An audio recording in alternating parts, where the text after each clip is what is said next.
Hello and welcome to the video. This video is a brief exploration of globalization and the reform of education in Japan by Jack Crawford and Kieran Martin. So firstly, the history of the Japanese education system. Japan is a country that has seen a great detail of change over the last 70 years, both from a financial standpoint as well as an education standpoint. These changes have developed simultaneously.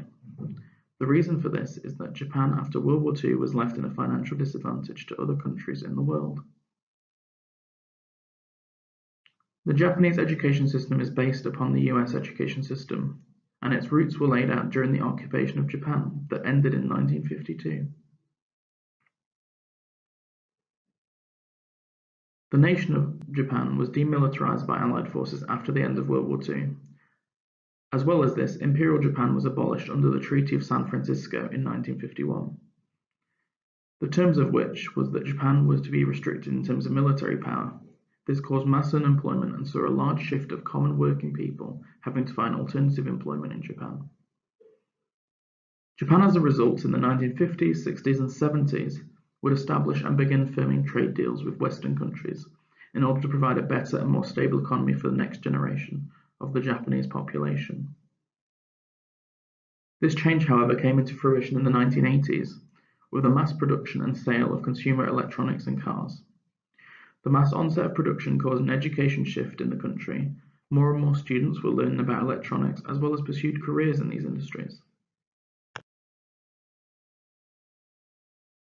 Japan has been recognized in the world rankings as one of the best education systems when it comes to mathematics, even including the fact that scores have declined over the past couple of years. Japan is ranked also one of the most literate countries in the world, with over 95% literacy. This is also exceptionally impressive as the Japanese language is known and accepted as one of the most difficult languages to learn in the world. Japan's high school system is also one of the best in the world. Comparing to the US education system, 6% more students graduate from Japanese high schools than US high schools. Leading on from this, some Japanese education specialists estimate that the average Japanese high school graduate has attained about the same level of education as the average American after 2 years of college education. Japan, with almost 3 million men and women enrolled into over 700 universities and 4-year colleges, has now the second largest highest education system in the world.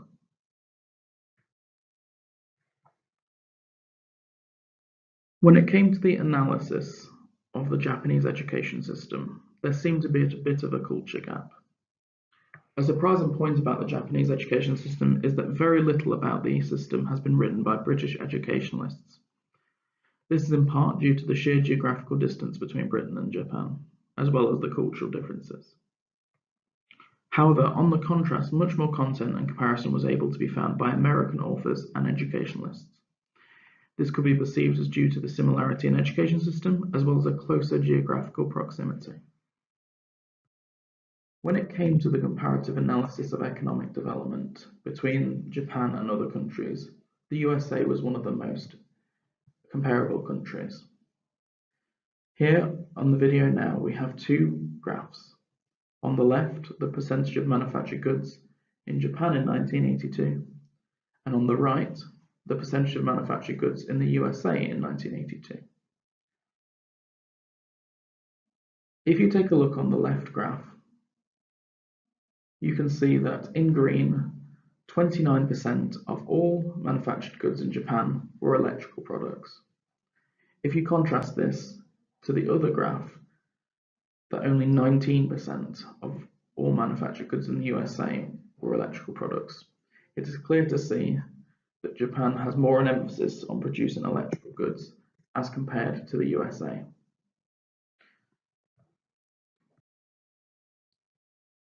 And this gap only widens as years go on. Here we have two graphs from the same source, but 10 years into the future, in 1992.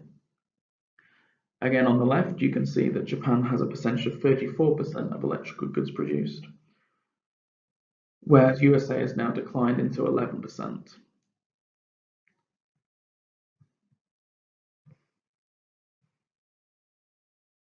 Looking at those graphs, however, it's easy to forget that we're talking about education here.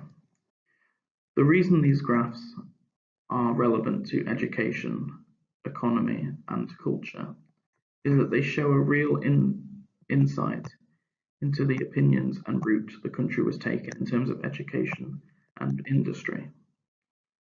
Japan as a country is now one of the largest technology producers in the world. This has had an effect on the education system as more and more students have been actively involved in the research and development of new technology.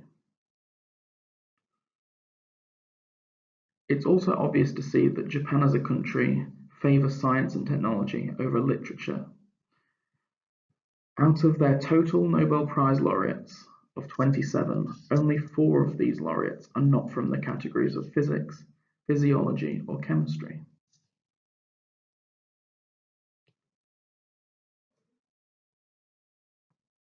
Leading on to the culture of Japan.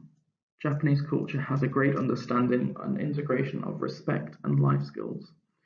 This cascades down into the education system in the fact that teachers are not just to teach information, but prepare students for life. This ingrained integration of respect and life skills has a great impact on how Japan has become one of the greatest manufacturers of products in the world.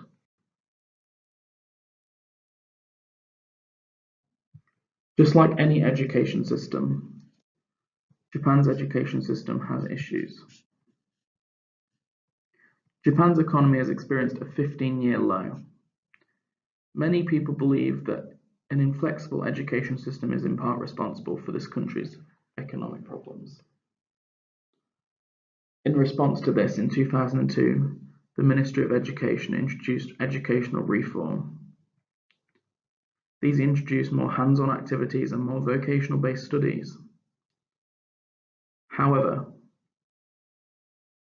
this en masse was met with much opposition, as it's perceived by teachers and the public as reducing the educational weight of the Japanese national curriculum. Since the changes were opposed, the Ministry of Education in Japan is seeking to phase out these reforms. Sounds similar to the UK system as well, with the removal of vocational-based study.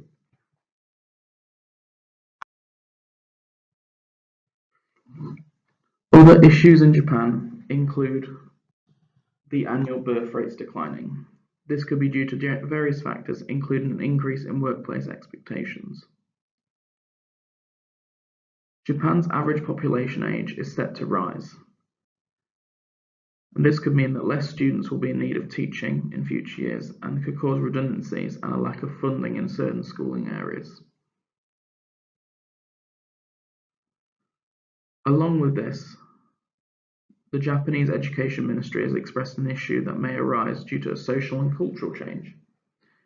Like many other countries, divorce rates have increased in the last 10 years, and because of this, many Japanese teachers fear that they may cause an increase in behavioural distractions in classes and affect the education system as a whole. The Japanese Education Ministry believes that teachers are not currently equipped in order to handle these issues. Hence, an investment in school support and student services would be required in many schools. The effect of globalization and egalitarianism in Japanese education. The Japanese education system was recognized globally at least until the end of the 1980s as one of the both high in quality and highly egalitarian. This unique success was achieved in the process of Japan's rapid modernization. Recent education reforms have purported to throw out the yoke of the system, driven by a desire to catch up with the advanced Western countries, which is called the catch-up type of education. However, with this in mind, Japan's change on the world stage after the Second World War has also allowed for a massive internal shift in its educational capacity, so that to qualify and egalitarianism took precedent. This is in part due to the occupation of Japan after their surrender in 1945, in which the former compulsory 6-year single-track education system was changed into a 9-year compulsory education multi-track system, very similar to the US's.